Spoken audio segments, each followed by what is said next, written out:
வெள்ளம் பாதிக்கப்பட்டதுக்கு தமிழ்நாடு அரசாங்கம் எவ்வளவு தொகை கேட்குதோ அவ்வளவையும் ஒன்றிய அரசு கொடுக்கணுமா?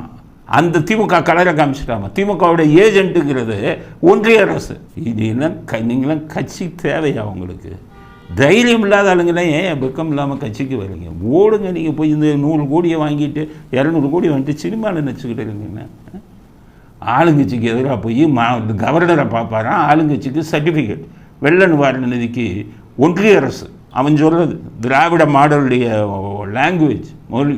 அதை நீங்கள் சொன்னீங்கன்னா மவுத் பீஸ் ஆஃப் திராவிடமா? நீங்கள் ஒரு மாநிலத்தில் வெள்ளத்தால் பாதிக்கப்பட்டால் மாநில அரசாங்கம் 200 கோடி கொடு, 2000 கோடி கொடு, 3000 கோடி கொடுன்னு கேட்பான். மத்திய அரசாங்கம் கேட்குறதெல்லாம் கொடுத்துட முடியாது. உடனே இடைக்கால நிவாரணமாக 200 கோடி 250 கோடி கொடுத்துட்டாங்க. நிபுணர் குழு அனுப்புவாங்க இங்கேருந்து. புரிஞ்சுக்கோங்க, அரசியல் இது அஸ்திவாரம் என்னங்கிறது புரிஞ்சுக்கோங்க.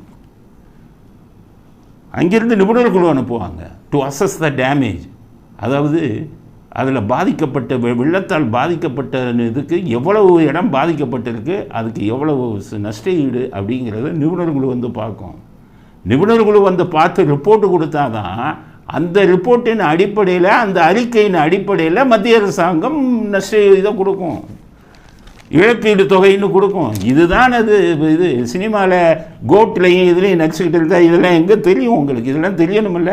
இதுக்கு முன்னாடி நடந்த இதிலெல்லாம் நிபுணர் குழு வந்து இதை எவ்வளவு நஷ்டமாயிருக்கு, எவ்வளவு பாதிப்பு ஏற்பட்டிருக்குன்னு பார்த்து அதில் கொடுத்த ரிப்போர்ட்டின் அடிப்படையில் தான் இழப்பீடு தொகை கொடுத்தாங்க.